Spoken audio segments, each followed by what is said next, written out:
Muito boa noite a todos. Uma grande alegria recebê-los aqui esta noite. A esperança que todos estejam bem, se sentindo acolhidos também pelos mentores de nossa Casa Espírita Corrente do Bem.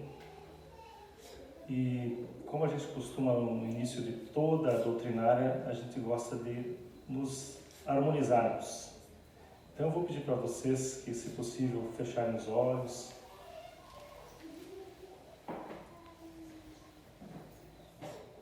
Vamos manter uma respiração profunda, de sorte a energizar o nosso organismo, nosso corpo físico, e abrir a nossa mente e elevá-la ao nosso Deus, nosso Pai Celestial, e levar nosso pensamento a Jesus, nosso irmão e mestre. Que esta noite possamos receber a luz do entendimento, que o conteúdo que nós vamos ver hoje possa abrir nossos corações e que nos sirva para nos tornarmos seres ainda melhores na construção da nossa caminhada pela evolução moral e espiritual que tanto desejamos. Que assim seja. É sempre uma alegria, né, gente? Quarta-feira, a gente está aqui, né? Crianças, é muito bom ouvir as crianças, né? O nosso futuro, não só isso, para eles dedicarmos a atenção, o carinho, o afeto necessário para que eles tenham uma história de vida melhor, né? Todo pai e toda mãe deseja isso. E uma alegria, o Cristo, em qualquer lugar que ele chegava, ele levava alegria. Para que tenhamos ideia do que significou Cristo naquele momento, uma criança dessas de 7 anos tem mais informação sobre as coisas do mundo e do universo do que tinha o imperador romano, por exemplo, que era considerado no Ocidente uma das pessoas mais prominentes, mais conhecedoras. Talvez não com a mesma maturidade, mas uma criança de hoje tem mais informação sobre o mundo, sobre o universo, sobre as coisas do mundo do que as pessoas daquela época. Agora vocês imaginem as pessoas iletradas, pessoas ignorantes daquele tempo.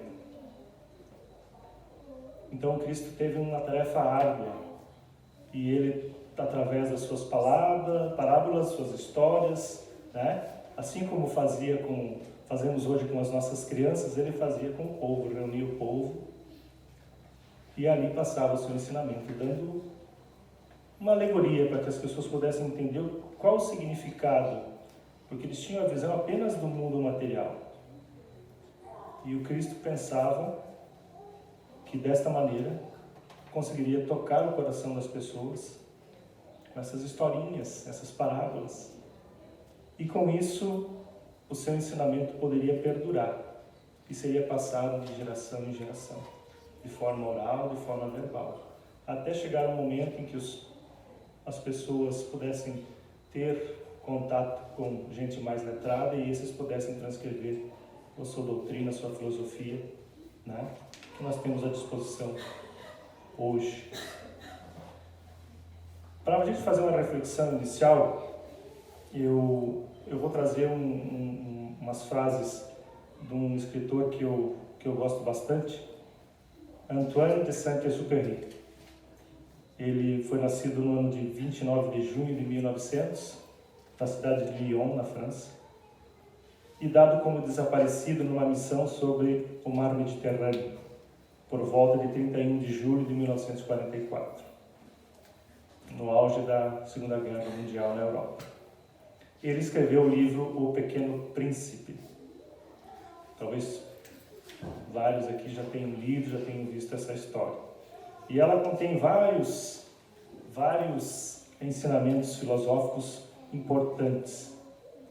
E alguns escritores modernos, leitores, acreditam que ele também tenha deixado uma mensagem também espiritual através dessa obra. Algumas frases que ele cultuou e que ele passava. Só se vê bem com o coração. É ou não é verdade? Os olhos nos enganam, né? Todos os sentidos nos enganam. Agora o coração, ele não engana. Então só se vê bem com os olhos do coração. O essencial é invisível para os olhos. Então tudo aquilo que é essencial é invisível aos olhos. O material, tudo aquilo que a gente pode ver, não é tão importante. Agora, aquilo que é invisível, que a gente não consegue ver, isso é importante, está dentro de nós. Tu te tornas eternamente responsável por aquilo que cativas. Isso é um fato. As amizades, a família, tudo aquilo que você tem à tua volta, que você conquistou, que você mantém, né? Com carinho, com afeto, se torna eternamente responsável por aquelas pessoas, pelo bem-estar daquelas pessoas. E tem muito a ver com a mensagem do Cristo, né? Fazer ao teu próximo o que gostaria que fizesse a ti mesmo. E quanto amor a gente tem pelas nossas crianças, pelos nossos pais, pelos nossos filhos, pelos nossos irmãos, pelos nossos amigos, né? Então, esse olhar para nossos amigos, nossos irmãos, nossos filhos, nossos pais, enfim, todas aquelas pessoas que moram no nosso coração, que têm o nosso carinho, cuidar delas também e auxiliá-los nessa caminhada. Sermos nós os responsáveis pela felicidade dos outros, dessas pessoas, dessas amizades, desses carinhos que nós cativamos. O verdadeiro amor nunca se desgasta. Quanto mais se dá, mais se tem. É autoexplicativo, né? Então, se você distribui amor, distribui carinho, distribui caridade, obviamente a tua vida será plena de amor, de carinho e caridade também. Os homens compram tudo pronto nas lojas. Mas como não há lojas de amigos, os homens não têm amigos. Parece uma frase bem atual, né? Que as pessoas, naquele tempo, naquele 1930, por ali já começava essa coisa do comércio, da busca pelo material, né, incessante. E ele fez uma alusão a isso. Né? Não tem amigo à venda na loja, você precisa conquistá-lo. Né?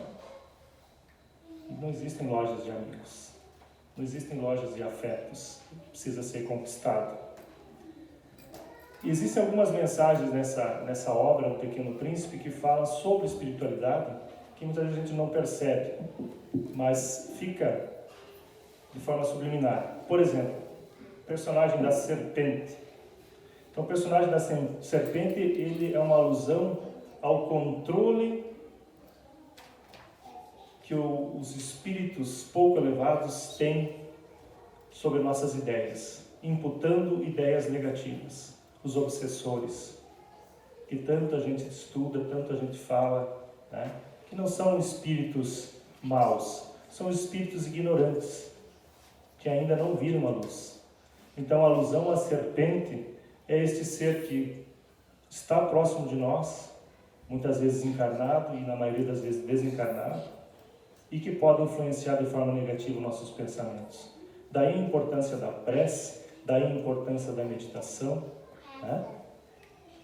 Onde a gente possa elevar nosso pensamento, que traz toda a sorte de benefícios, tanto para a nossa saúde mental como a nossa saúde física. Nós já vimos em outras doutrinárias anteriores aqui, falando sobre esse assunto, que você cultuar pensamentos positivos é uma medida de sanidade, que reflete no nosso corpo físico.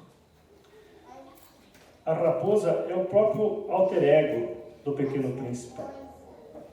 Lembrando que, além de salvar a todos, quem já leu o livro lembra que ele saía ajudando todas as pessoas, todos aqueles seres que ele encontrava nos planetas por onde ele viajava. Então, além de cuidar das outras pessoas, ele precisava cuidar de si mesmo. Tá? Lembrar que ele precisava descansar, lembrar que ele precisava se alimentar, tá? Alimentar o seu corpo e também o seu espírito. E o Pequeno Príncipe, ele surge como um espírito equilibrado e evoluído. Porque apesar de todas as investidas da serpente para tentar descaminhar ele do objetivo, ele não se rebaixava. A serpente não conseguia dobrar ele. Então, esse é o objetivo de nossa existência. Buscar resistir a todas essas investidas do mal e que a gente possa ser sempre esse ser evoluído, equilibrado, justo, né, e bom. Na moral do Cristo, né, fazendo um paralelo com essa obra, permitir que o outro viva melhor do que viveria se você não existisse. Acho meio confuso de entender. O que é isso? Ser tão importante na vida das pessoas, muito mais do que se nós não estivéssemos ali participando da existência daquela pessoa. Se nós não existíssemos, que falta faríamos? Entretanto, estamos aqui, com este papel. E por vezes o egoísmo, nosso orgulho, nosso propósito equivocado de vida, de constituir patrimônio, nos deixa afastado das pessoas, nos deixa descuidado com aqueles que nos têm carinho. Se juntar patrimônio fosse propósito de vida, quem acumula patrimônio não morreria. Entretanto, desencarna e deixa tudo aqui. Não leva nenhum átomo. O amor vale mais que a própria vida. Imagine um pai e uma mãe vendo um filho sofrendo de uma doença terminal, ou mesmo que tenha perdido um filho. Um pai ou a mãe não trocaria a própria vida para ver o filho saudável, para ver o filho vivo?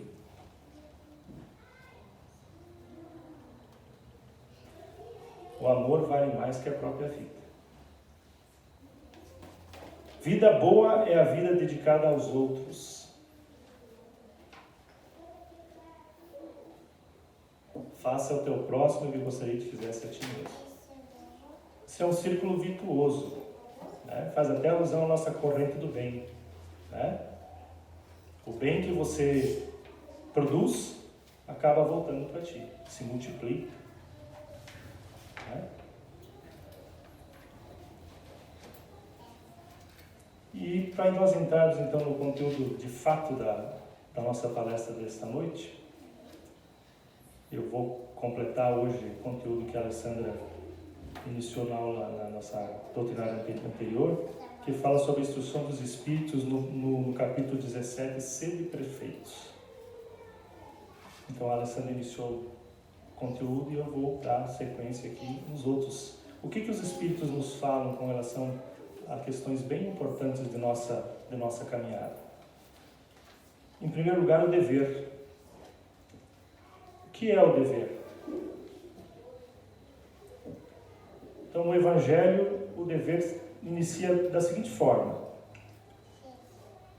o dever é a obrigação moral diante de si mesmo primeiro e dos outros em seguida. O dever é a lei da vida. Ela se encontra nos mais ínfimos detalhes, assim como nos atos elevados. O dever começa precisamente no ponto em que ameaçais a felicidade e a tranquilidade do vosso próximo. E termina no limite que não gostarias de ver ultrapassado em relação a si mesmo. Dever moral conosco mesmo. E é exatamente isso que estamos fazendo na noite de hoje. Buscarmos nosso adiantamento moral. É nosso dever. Se estamos aqui encarnados, e vocês acreditem, existem uma quantidade muito grande de seres iguais a nós, irmãos nossos, esperando a mesma oportunidade que estamos tendo. Nós vamos ver na sequência desse conteúdo aqui o porquê de estarmos aqui. O que estamos fazendo aqui? É aquela grande questão. Por quê? De onde viemos, para onde vamos? Se existe a espiritualidade, se existe o mundo espiritual, por que precisamos vir sofrer aqui? Qual a interação que temos que fazer aqui? É uma grande questão. E é o nosso dever buscar por esse caminho. Buscar essas vivências. Interagir com as pessoas. A pessoa pode dizer assim, não, porque você tem muitos débitos de existências anteriores e você precisa pagar. Também. Mas o mais importante é a experiência.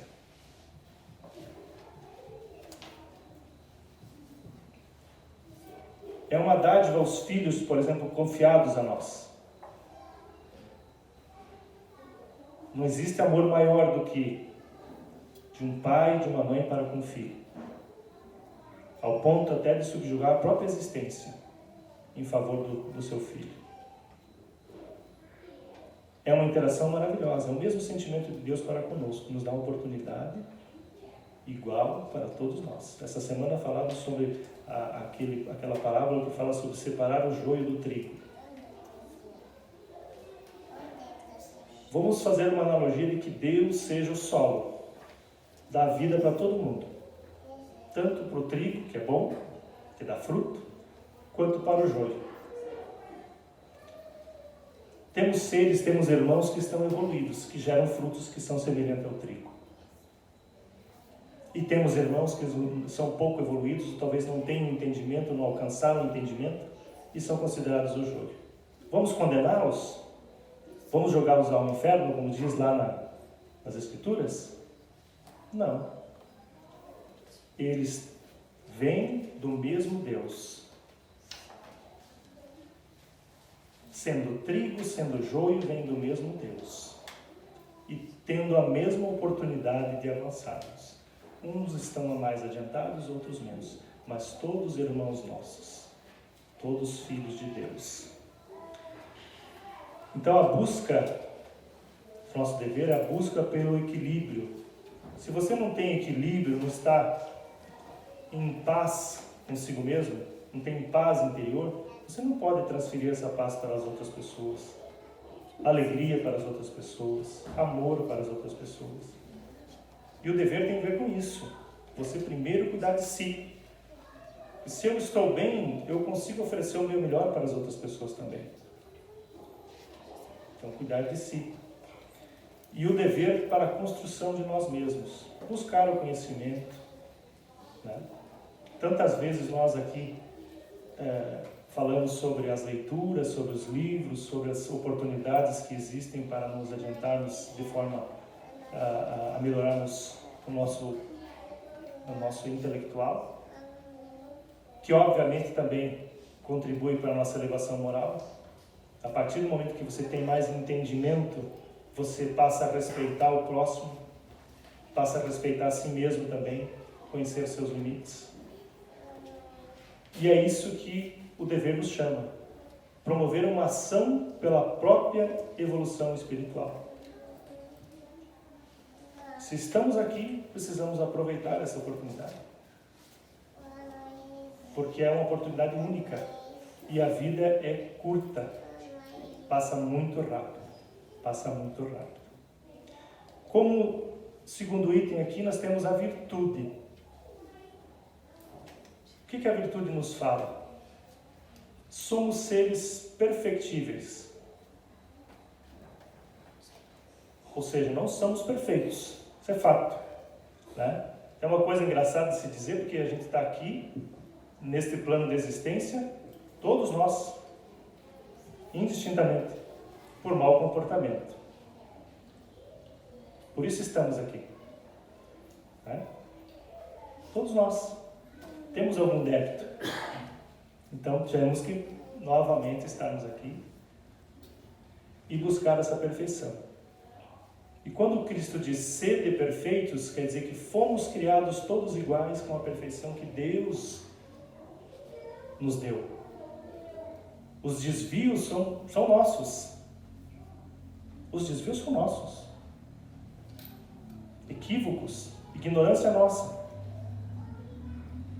Mas Deus nos fez perfeitos e aptos a melhorarmos. Cada vez que voltamos para cá, cada passo que damos, ficamos cada vez melhores.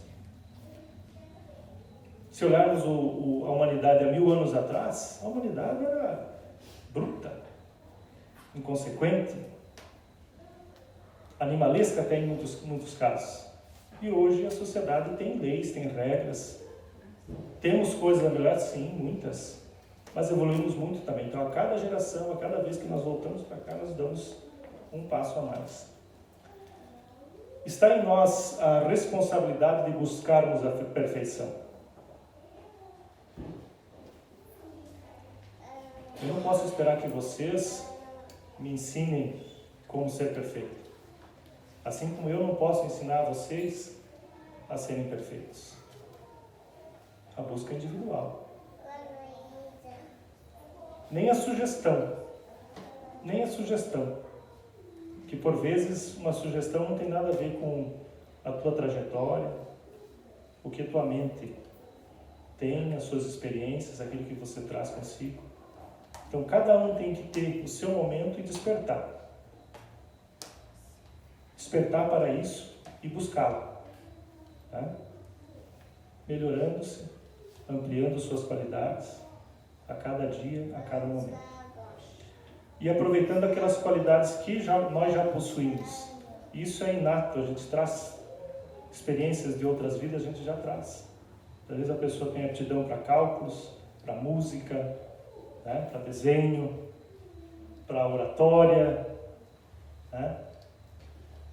Para medicina, para cuidado das pessoas, para educar. Já tem esse talento consigo, já tem essa habilidade, porque aprendeu já em outra existência. Então, aproveitar essas qualidades que nós já trazemos no nosso psique, nos nossos arquétipos, aquele conhecimento que nós trazemos conosco, que são inatos. Né? Quantas crianças que nós vemos aí tocando instrumentos, fazendo pinturas belíssimas e aprenderam aonde? Leva-se uma vida para aprender a tocar um instrumento. Né? E esses seres já vêm com esse conhecimento inato. Então, esse conhecimento, essas qualidades que nós já trazemos. Trazemos todas as possibilidades para as virtudes. Nós temos isso conosco. E nós sabemos quando cometemos um equívoco, quando machucamos as pessoas, a gente sente. Porque essa é a função que nós temos aqui, de sentir. Esse corpo também serve para isso. O corpo físico sente, o espírito mais ainda. Então, toda vez que nós imputamos alguma ofensa, machucamos o nosso irmão, nós estamos fazendo exatamente isso aí. Nós estamos exterminando a nossa possibilidade de sermos perfeitos. E é nisso que nós precisamos agir. Combater esse tipo de atitude. E a maior delas, a maior das virtudes que nós podemos ter, e Cristo falou muito sobre ela, é a caridade. Ao ponto de dizer que fora da caridade não há salvação.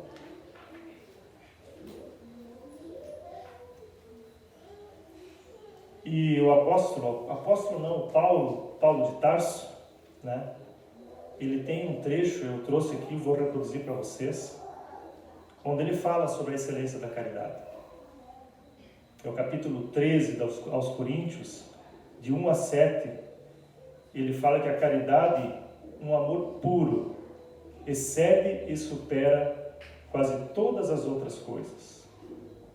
Então, se em algum momento a gente feriu alguém, machucou alguém de alguma forma, fazendo caridade, vendo os olhos de gratidão do irmão seu que passa fome, que está passando por dificuldades emocionais ou mesmo de saúde, Essa é a maior recompensa. É aí que marcamos pontos. E a caridade, ela precisa ser escondida, jamais alardeada. Porque a caridade que você expõe, tu já ganhou o teu merecimento. A caridade de fato é aquela que ninguém enxerga, aquela que ninguém vê. Essa é agradável aos olhos de Deus. Aos olhos dos homens não marca pontos. Aos olhos de Deus, essa sim. Essa você vai levar para a outra vida. No texto do Paulo, ele fala o seguinte: ainda que eu falasse as línguas dos homens e dos anjos, e não tivesse caridade, seria como o metal que soa ou como o sino que tine. E ainda que tivesse o dom da profecia e conhecesse todos os mistérios e toda a ciência, e ainda que tivesse toda a fé, de maneira tal que transportasse os montes, e não tivesse caridade, nada seria.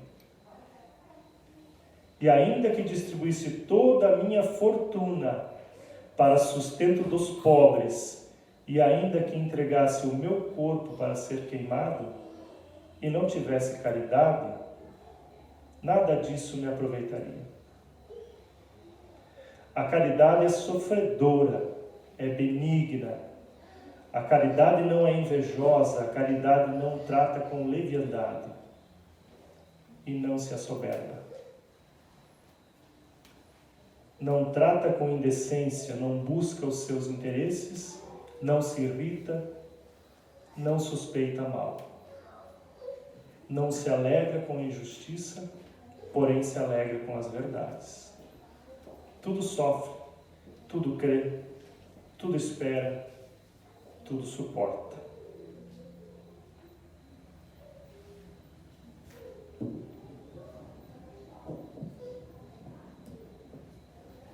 E na sequência aqui nós temos a respeito dessa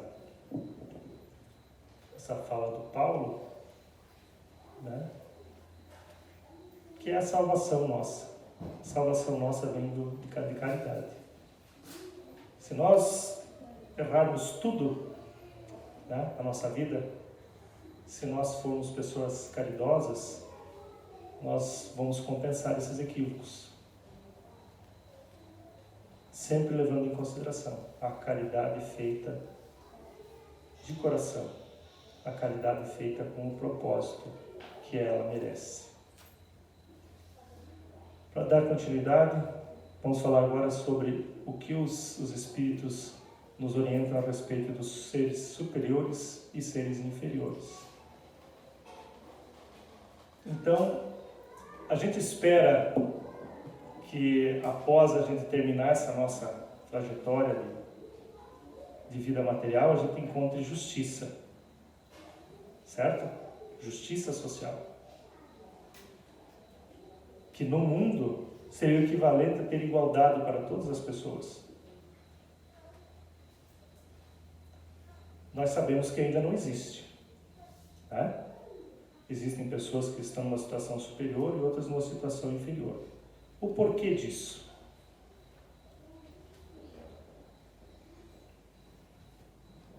Mais será cobrado de quem mais foi dado. Vamos lá ter um exemplo, um patrão, né, um empregador, que teve a sorte de construir uma grande empresa, um grande empreendimento. Qual a responsabilidade dele com relação aos seus subalternos, às pessoas que vivem daquela empresa? Se Deus o fez forte, é para que ele soerguesse os mais fracos, protegesse os mais fracos. E da mesma sorte, aquele que é fraco, que é menor, também tem sua responsabilidade. Ele tem que saber identificar qual é o seu lugar, qual é o seu papel nesse mundo. Né? Respeitando o estágio evolutivo de cada um. Em que patamar estamos? O que eu posso oferecer? Da mesma forma que tu vai entrar numa empresa, você não pode querer ocupar o cargo de gerente se tu não tem nem formação para ser chão de fábrica. E é nesse sentido que o adiantamento que nós buscamos, adiantamento moral e intelectual que nós buscamos, nos busca melhorar essa situação aqui.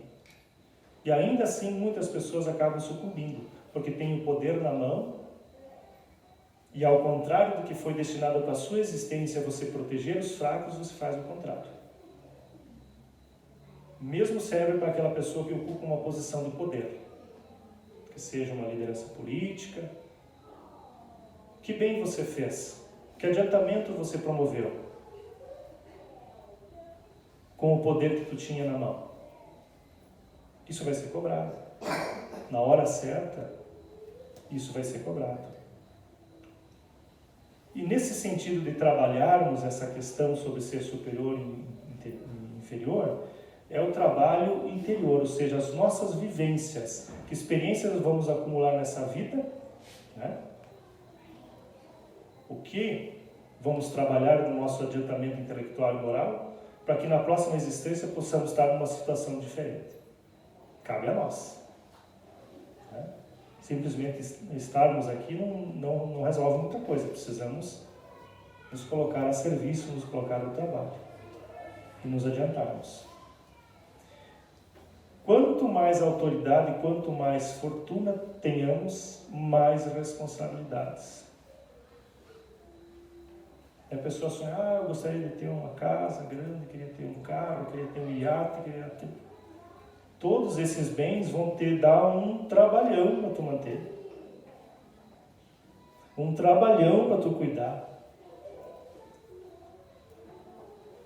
Quando não tiver o receio e o medo de ser roubado, ainda que esses bens não nos pertencem. E a partir do momento que nós deixarmos essa vida, eles nos serão tirados. Esses bens estão conosco, eles não nos pertencem. Porque a partir do momento que você tem algo que pode ser tirado de você a qualquer momento, ele não te pertence. Agora, aquilo que tu carrega aqui e aqui, isso te pertence. Isso é teu. Isso ninguém vai lhe tirar. O que é material, vai. O poder que você pode ter, vai. Agora, aquilo que você agregou consigo, agregou no teu espírito, isso vai permanecer. E também fazendo alusão sobre superiores e inferiores, o Cristo tem uma parábola bem interessante que fala sobre a parábola dos talentos. Já ouvimos várias vezes aqui. E fala do Senhor que deu os talentos, moedas para os seus servos e deu a missão para eles. Uns ganharam mais, outros ganharam menos. Tá? E aí depois ele veio cobrar o que eles tinham feito com os talentos que eles receberam. E tem tudo a ver com isso de ser superior ou inferior. Aqueles que ganharam mais foram mais cobrados. Aqueles que ganharam menos, cada um na sua responsabilidade. Todos foram cobrados, mas cada um na intensidade do bem, do volume, do poder que recebeu. O que fizeste com os talentos que eu te deixei? Tá? Então, Cristo também traz essa sua mensagem. E qual a missão do homem neste mundo? Tá? Por que estamos no mundo?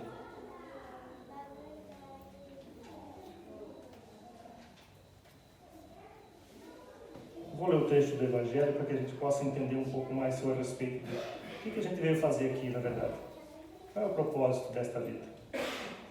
Um sentimento de piedade deve sempre animar o coração daqueles que se reúnem sob os olhos do Senhor e imploram a assistência dos bons espíritos. Purificai, pois, os vossos corações. Não deixeis neles demorar nenhum pensamento mundano ou fútil.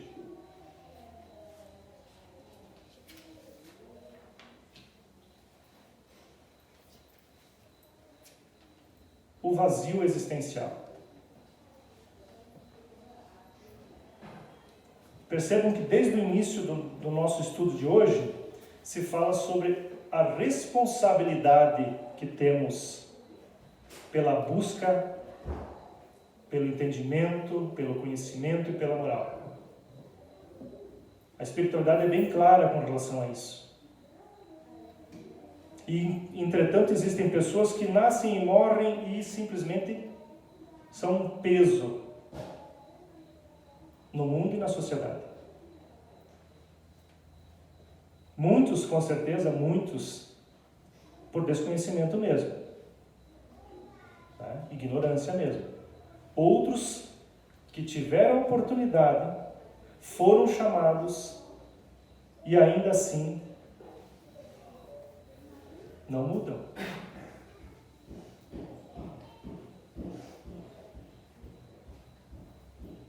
Hoje, fazendo uma análise sobre o que a nossa sociedade está produzindo, nós vemos pessoas desesperadas pela segunda-feira e clamando pela sexta. Por que isso? Que o trabalho se tornou um sacrifício, porque não encontram prazer no trabalho, quando não encontram satisfação na vida que tem. E por que isso acontece? Deixam de observar aquelas qualidades que nós falamos anteriormente que você deve ter já consigo. Busque um trabalho que te dê prazer e nunca mais trabalhe. Encontre algo para fazer da tua vida que te dá prazer, que você tem as qualidades para fazer, que você faz bem, algo que as outras pessoas encontram dificuldade. E aí você vai preencher o teu vazio existencial. Porque o dinheiro, o ganho material não vai ser o fim. O fim vai ser a satisfação pessoal. Por isso tantas pessoas tomando antidepressivo. Tantas pessoas pensando em tirar a própria vida, porque não encontram sentido na existência. O que eu vim fazer aqui? E no final encontrar um propósito. Que propósito é finalidade. Propósito tem a ver com o fim. Sentido é mais a ver com o rumo. Eu quero ser mecânico, quero ser médico, quero ser advogado. Tu achou um sentido para a tua vida. Mas propósito. O que tu vai fazer enquanto você é mecânico, enquanto você é advogado, enquanto você é médico, enquanto você é professor? Qual a tua contribuição? O que tu vai dar de si? E preencher o vazio existencial. Porque essa existência ela é transitória, gente. Ela vai acabar. Ela vai acabar. Mas houve um antes e haverá um depois. E tudo aquilo que agregarmos aqui, como um ano de estudo, um ano de aula, nós vamos levar para a próxima classe, para o próximo ano de estudo. Que com certeza nós teremos. Então tenhamos pressa. Tenhamos pressa. E nesse curso, nesse processo, buscamos nosso crescimento moral e intelectual. Nosso crescimento interagindo com as pessoas, buscando esse conhecimento, estudando, aplicando ele na prática, que é o mais importante. E dessa forma vamos melhorando moralmente. Que a nossa renovação se faça pelo nosso entendimento. Assim como o nosso semelhante sofre, nós também sofremos. E quando Deus nos coloca iguais diante da dor, todo mundo sente dor. Para que isso? É um mecanismo para que nós tenhamos a certeza de que o nosso semelhante também sente o mesmo que nós.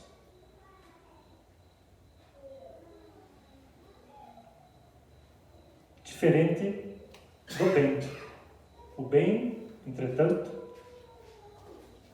tem infinitas possibilidades. Somos capazes de coisas magníficas na nossa vida e na vida das outras pessoas. seja essa pessoa próxima de nós, carinho nosso, ou qualquer pessoa que se achegue até nós, mesmo os desconhecidos, mesmo aqueles que são os nossos desafetos. A nossa mudança pode mudá-los. A nossa mudança pode mudá-los. E quanto a essa situação transitória, quanto tempo nós temos aqui? O que vocês acham? Quanto tempo nós temos? Uns mais, uns menos? Quantos se foram nessa pandemia? Quantos se foram antes da hora? E aí o Cristo nos fala, não importa quanto tempo teremos nesta existência, e sim o que fazemos com o tempo que nos é dado.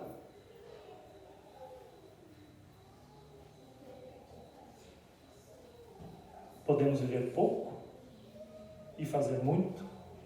Podemos viver muito e fazer pouco. O importante é o que fazemos com o tempo que nos é dado.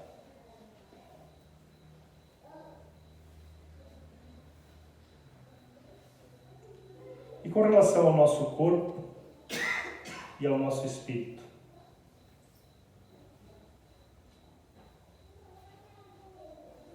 É necessário um e o outro. Corpo e espírito precisam estar em sintonia, precisam interagir. Somente com o corpo físico podemos experimentar isso que a gente está experimentando agora. A vida está acontecendo agora. E esse corpo nos foi dado do jeito que ele é, com as qualidades que ele tem, com os defeitos que ele tem, para essa nossa experiência de agora. É resultado de um acordo feito lá antes da nossa encarnação, que nós viríamos assim, como homem, como mulher, mais alto, mais baixo, entendeu? Cada um com a sua característica, de sorte em aproveitarmos essa experiência no corpo físico. E qual a importância devemos dar a isso? Existem duas vertentes, né? As pessoas que são ditas ascetas, que são aquelas pessoas que procuram abater o corpo, dizendo que através do sacrifício do corpo físico, imputando suplício, ele vai elevar o espírito, que o corpo não vale nada. Por outro lado, tem aquela pessoa que é materialista, que ela busca rebaixar a alma, que o importante é o corpo e não a alma. Tanto um quanto a outra é uma violência, porque nós escolhemos estar aqui, nós decidimos estar aqui, e como estamos nesse momento, foi uma decisão nossa. E cuidar do corpo e da mente tem o mesmo valor, diante da espiritualidade. Então, o que fazer? Cuidar mais do corpo ou do espírito? Cuidar de ambos. O corpo é o santuário onde devemos cultuar a nossa alma. Eu não estou dizendo que amanhã eu vou largar a academia, não vou mais, cuidar do corpo, vou abandonar isso aí. Não, negativo. É preciso sim ter as duas academias, frequentar as duas academias. A academia que vai cuidar do corpo e a academia que vai cuidar do espírito. As duas têm a mesma importância. Cuidar da nossa saúde, hábitos alimentares saudáveis, aquela coisa que os médicos sempre falam, a gente nunca dá bola, né? Aí chegar um momento que o nosso corpo de tal sorte vai criar uma doença que vai nos custar muito para curar. Então, cuidar sim do nosso corpo, ter hábitos saudáveis, né? E principalmente cuidar da sanidade da nossa mente. Sabemos que o nosso pensamento ele é capaz de produzir doenças muito graves. Inclusive um pensamento negativo, um pensamento de raiva, ele pode mexer inclusive com o nosso sistema linfático, que é o sistema de glândulas que protege o nosso corpo contra doenças. Já perceberam que a pessoa, quando ela está já adoentada, ela passa por abalo emocional, ela adoece ainda mais. Tamanha é a força do nosso pensamento sobre o nosso corpo físico. Então, a importância de nós cuidarmos disso também. Então, nesse trabalho, renovar as nossas forças físicas, ter um corpo saudável, poder desfrutar da vida da melhor forma, e também da nossa força psíquica, para poder enfrentar todas essas dificuldades, esses infortúnios que nossa vida com certeza tem e vai ter. Não é um mar de rosas, não é mesmo? Nós vamos chegar no fim, quem sabe, olhando para trás e podendo dizer, valeu a pena. Né? Valeu a pena.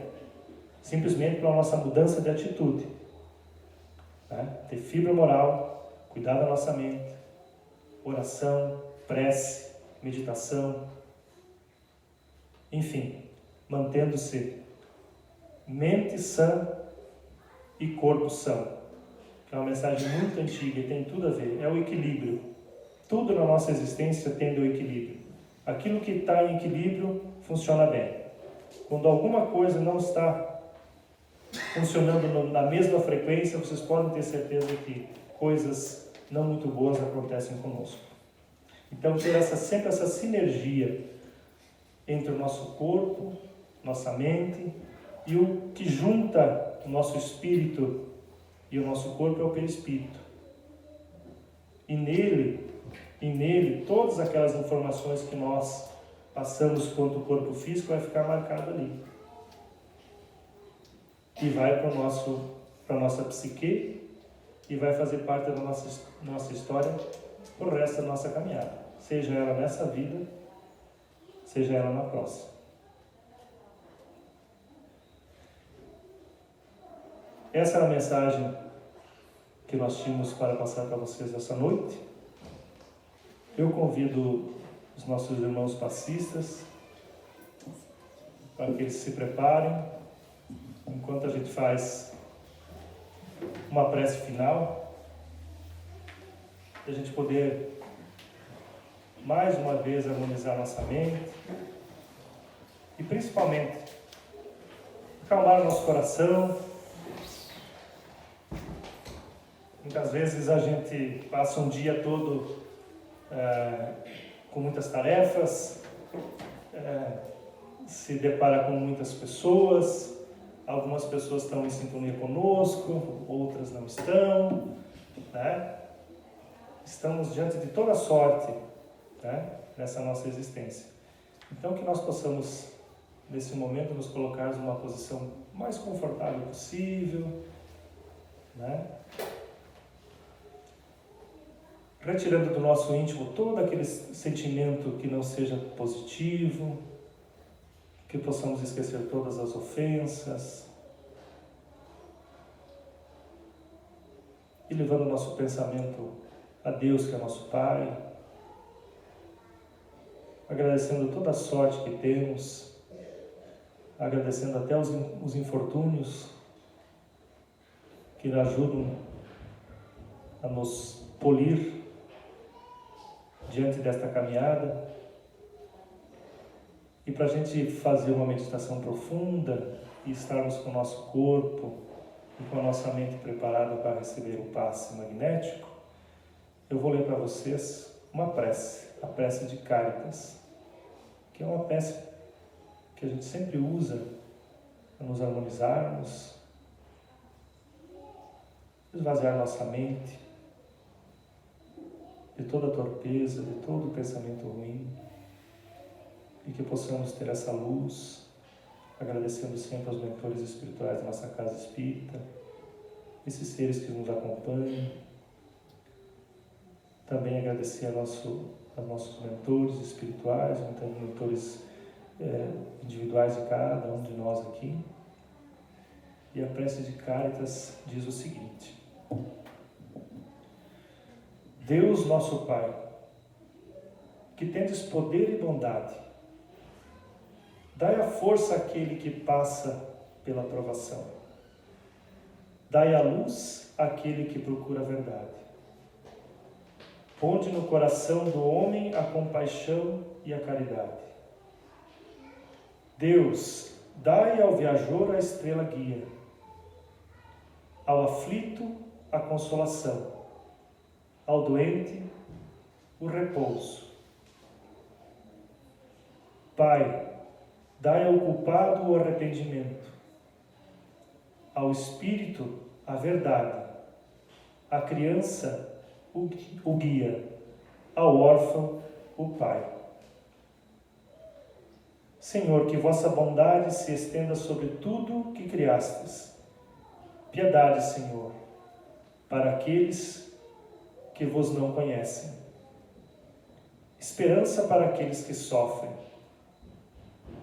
Que a vossa bondade permita aos Espíritos Consoladores derramarem por toda parte a paz, a esperança e a fé. Deus, um raio, uma faísca do vosso amor pode abrasar a terra. Dai-nos beber na fonte desta bondade fecunda e infinita. E todas as lágrimas secarão, todas as dores se acalmarão. Um só coração, um só pensamento subirá até vós, como um grito de reconhecimento e de amor. Como Moisés sobe a montanha, nós vos esperamos com os braços abertos. Ó bondade, ó beleza, ó perfeição. E queremos de algum modo alcançar vossa misericórdia. Deus, dai-nos a força de ajudar o progresso, a fim de subirmos até vós. Dai-nos a caridade pura, dai-nos a fé e a razão. Dai-nos a simplicidade, que fará de nossas almas o espelho onde se refletirá a vossa santíssima imagem. Assim é e assim será. Que assim seja.